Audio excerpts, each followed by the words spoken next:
It is Thursday, the 22nd of May at 12:16, and as usual, absolutely starving.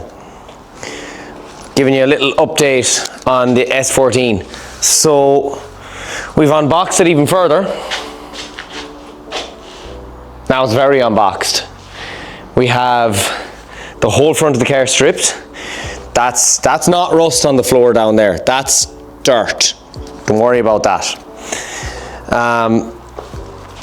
I've decided to strip down the whole front of the car, subframes out, and get it ready for paint. So the plan for this is to paint the engine bay, fit the engine, make it drive. We're not going to go too over the top with this one. I'm not turning it into a 2-year project, stripping the whole car down like most S14s end up doing. So we're just going to get the front of it nice and clean.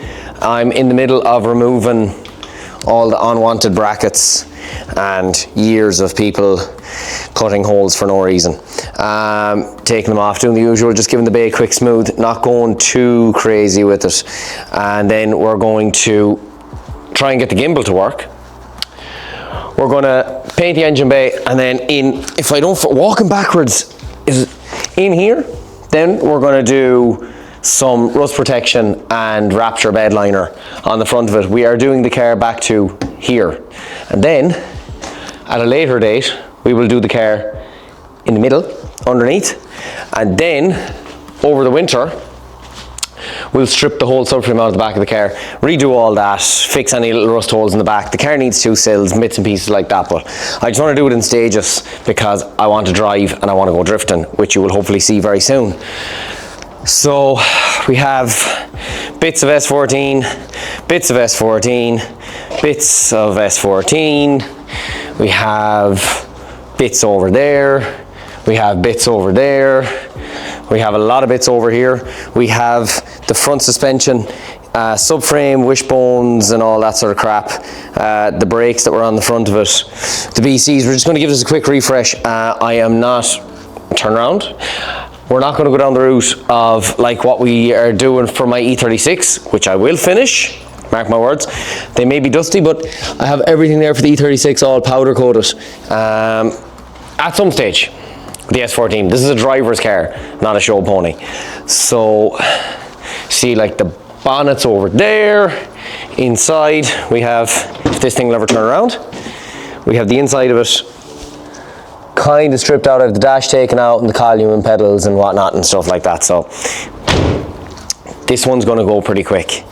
I have an event that I would like to bring the car to, which is about 2 weeks from now. So we'll see.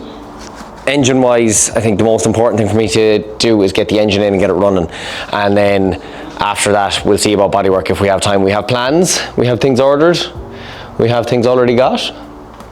So next step now is to finish off getting all the little brackets and things taken off.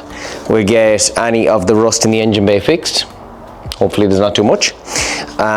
We'll get some rust treatment on it and get it painted. So that's the next step.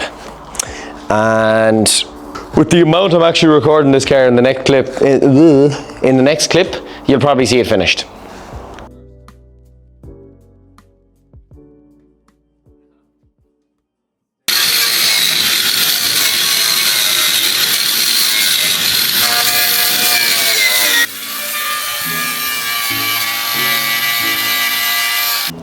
Welcome back. You might have noticed I'm not the same color I was a few hours ago. Now, if I can stand still for long enough to show you the absolute state of the place. Look at the mess. Look at that for a mess. Mess. This is why we hate bodywork.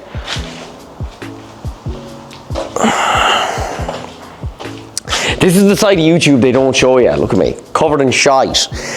And I have the engine bay mostly ground down now. I put in a little, damn it! I put in a few little clips of me doing some grinding. There's some rust repair to do. If you want to pause the video and zoom in, you can find it yourself. I'm not going to make it easy for you. Do a little walk around. Same on this side. It's an S14, what you expect. No surprise. A little bit of rust repair.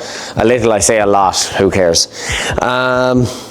In the engine bay then, not bad. Like, this is where someone drilled 47,000 holes for no reason to shove one pipe through, and the battery tray ended up rotting everything. So I have the battery tray taken out. We'll put in a little section here, and then I might fill in some of these holes, smooth out the bay a little bit. Not going for a show car bay, so I'm not going to like overdo it, but I think that's enough of an update because I don't want to bore you.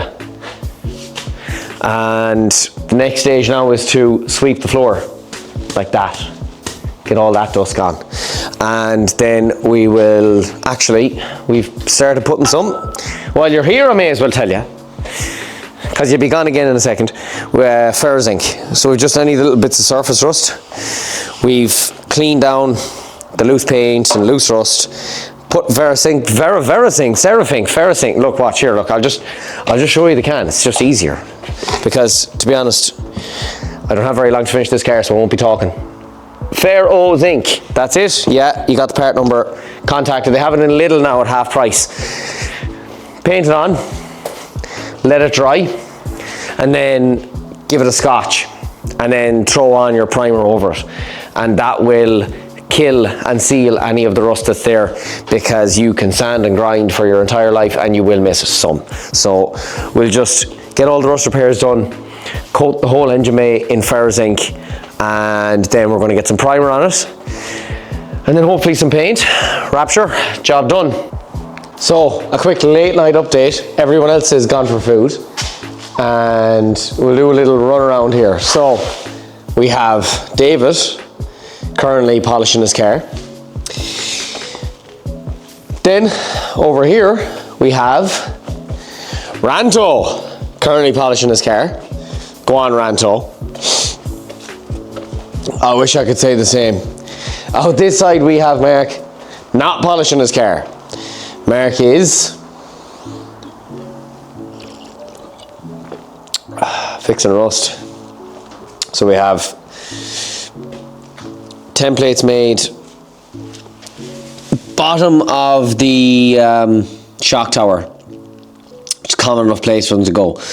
That's kind of the main place, one either side. It's actually not that bad. It's quite an easy thing to repair. We just go in and break the spot welds and do a wee bit of chiseling. Put in a sheet of metal, patch it up. It's pretty straightforward. The driver's side is worse because that is the side that's under the brake reservoir. And what happens is someone tops up the brake reservoir, spills it on the car, the brake fluid eats away at the paint, and the car rots. And right underneath the brake reservoir there's multiple layers of metal that sit in this corner, and they kind of come along the chassis. So that's the kind of the main bit we're dealing with. We have this side as well, which is, you can see it's not bad. It's just the very bottom. That's the main bit of rust repair we have to do in front of the car. So it's late, but we are still very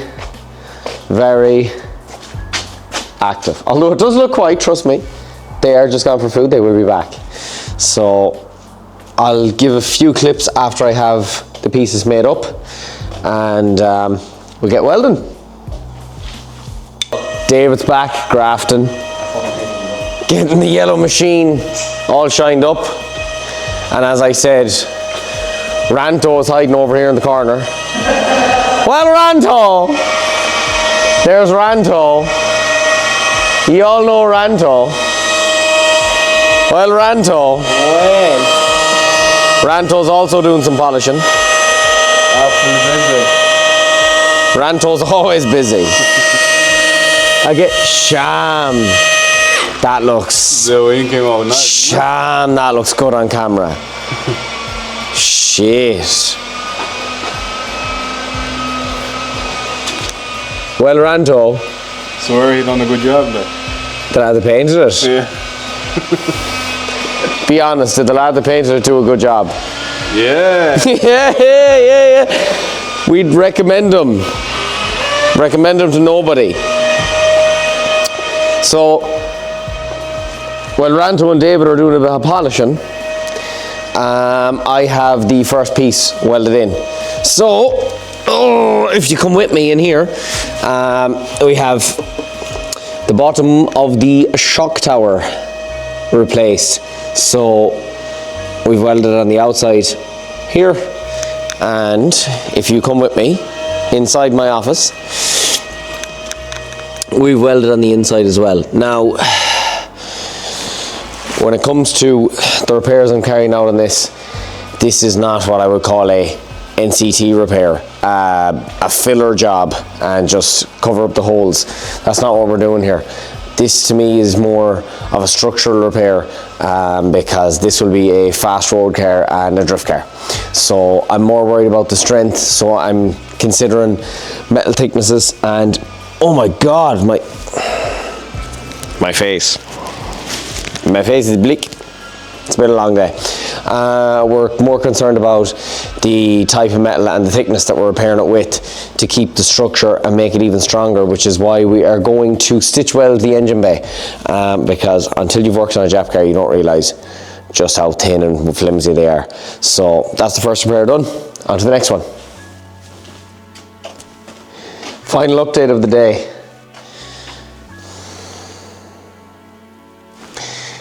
That's the final update of the day.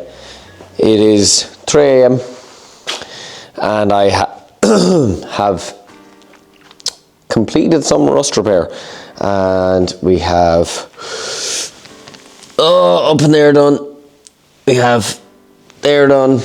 All that's left to do on this side now is just the battery tray.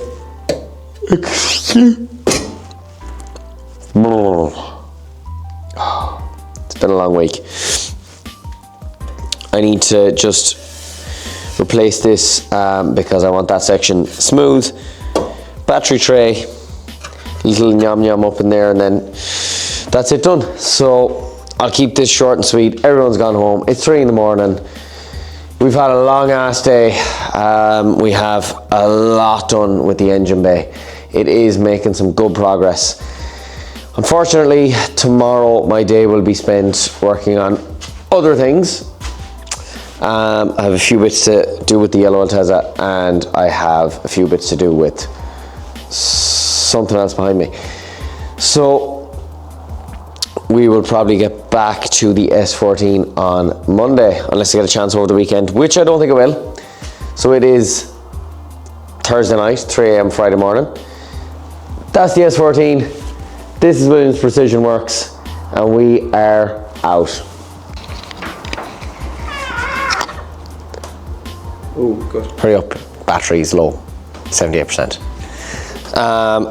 We're back. It's Thursday. No, Friday. The last time you seen it was Thursday. At what time? 3 in the morning. 3 AM Friday morning, so we're pretty much a week on from the last clip. The E30 is gone. The yellow Altezza is gone. And we can finally focus on the S14. In the last clip you seen it was rusty. It's still rusty. Not much has changed. We do have, this side of the engine bay is now effectively done. So we have seam welded the whole engine bay. On this side, I replaced here, because there was a bump, I didn't like it, it was ugly. Filled in all the unneeded holes on the chassis. We left these, nearly filled in those ones, there for the subframe. And we filled in any of the unused ones on the side of the chassis leg. Over here on the bulkhead, I have more holes covered in. We are not using AC, we've decided. I might regret that decision, depending on how hot it is this summer. And I am currently now on this side of the engine bay. So I have, come in and I'll show you here, have a look. We need to get one of the little sticks. We've cut out this section here, as you can see. Not because it's rusty, don't mind, that brown is off the cutting disc. I don't know why I cut it out, I just cut it out for no reason. I love S chassis. think I'm becoming a big BMW guy again. Big BMW guy. That car, no rust. This car seems to have been made from rust. I hate Nissans. No, but Some mood change from the last video. I love it when it's done. But it's unbelievable the material they made them out of. It's recycled bean tins. They're fucking horrific. I can smell it rusting while I'm standing here. It's so slowly crumbling away. This side I have a small repair back here, small repair here. I have to cut off this here, repair this section, flush, flush, flush, flush, flush. Get rid of all the unwanted holes there and here. Then I'm going to cut this section and make it flat to match the other side. Get rid of this hole, this hole, this hole, this hole, this hole. And then I'll remove this hole, and then this one we will remove. And then we'll re-drill them as circles. Because otherwise we're going to be fitting a square peg in a round hole. It just looks shit. This would have been the original hole for the intercooler pipe. And so would this one. Because it would have had a side-mounted intercooler. Now we've got a big dirty front mount, so there and there. Let me show you something. Is if you're drilling holes for your intercooler pipes, I'll give you an example of what not to do.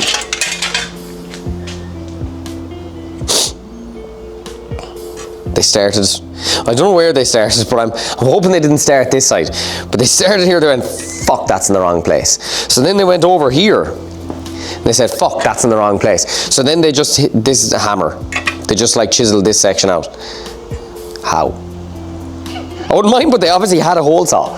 But they just like, so anyways. I have to decide whether or not it's a smart idea to book in for a drift day next weekend.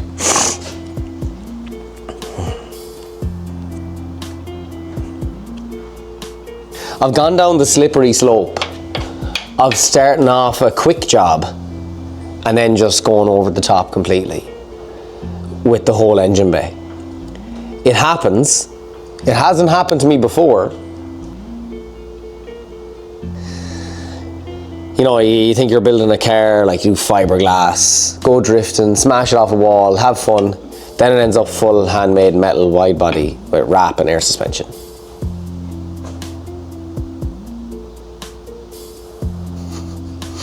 If that happens to this car, I'm taking up golf. I don't even like that car. I don't even like, because, you know what I mean? See that? We're not hiding it. We're not hiding that now. See that? 2-year-old, no bars. Goodbye. I feel like I should, hold on. I see them doing this on the television.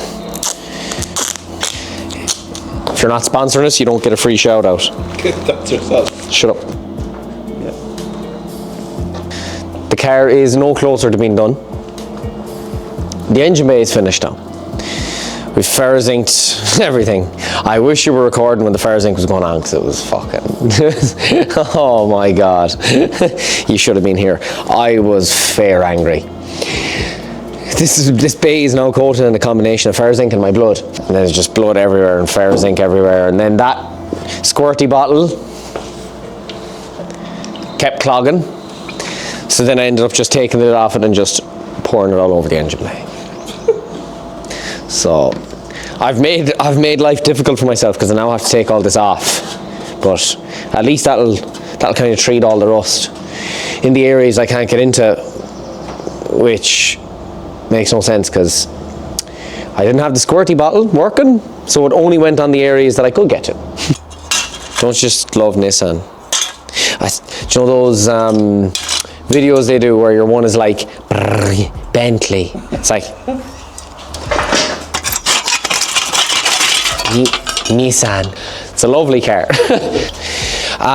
We've gotten rid of the holes for the AC.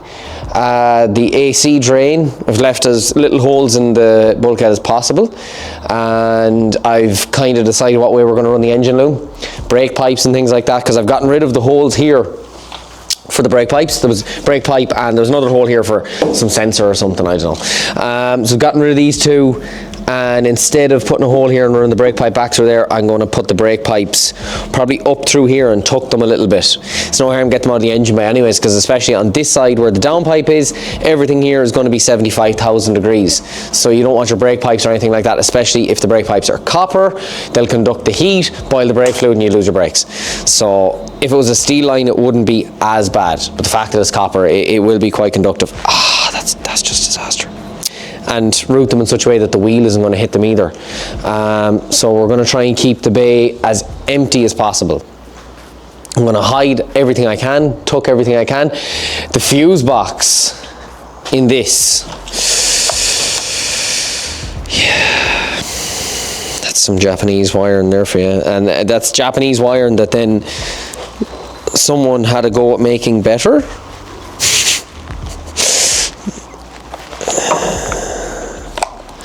Anyways, the fuse box is meant to be like here.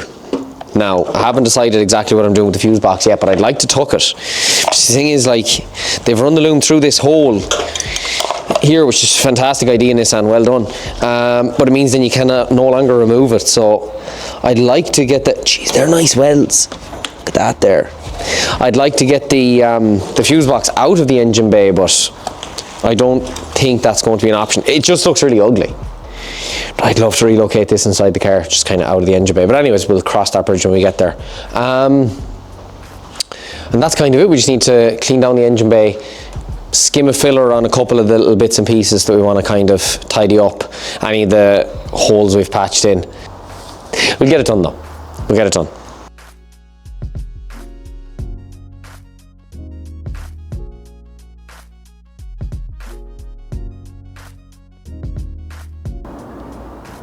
Yeah. Ta-da! It was a late one last night. Or should I say this morning? I think I left at 5 this morning. No, it came out good though. Came out good. The high build laid down nice. The front panel's all straightened up. We're nearly there now with the engine bay. We're so close. We're so close. But then once the engine bay is done, we're still far away. We're still very far away. There's more parts on the way, which we will have by the end of next week. The man that's meant to be mapping the car is wondering when it's going to be ready. He asked if the engine was in. I said kinda. It's in the same building.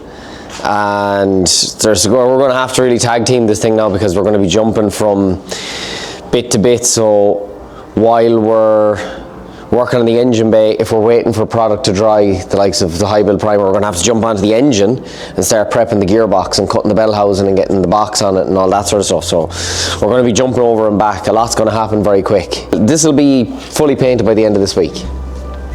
Today is Wednesday. We have a little journey to do tomorrow, so that leads into the week. But like by the end of this week, this will be painted and we'll probably have started work on the engine. I'm going to start on that today. And then next week, you're going to see some rapid progress happen. But I think this is the end of S14 vlog number 2, Lego edition. That's kind of it, really.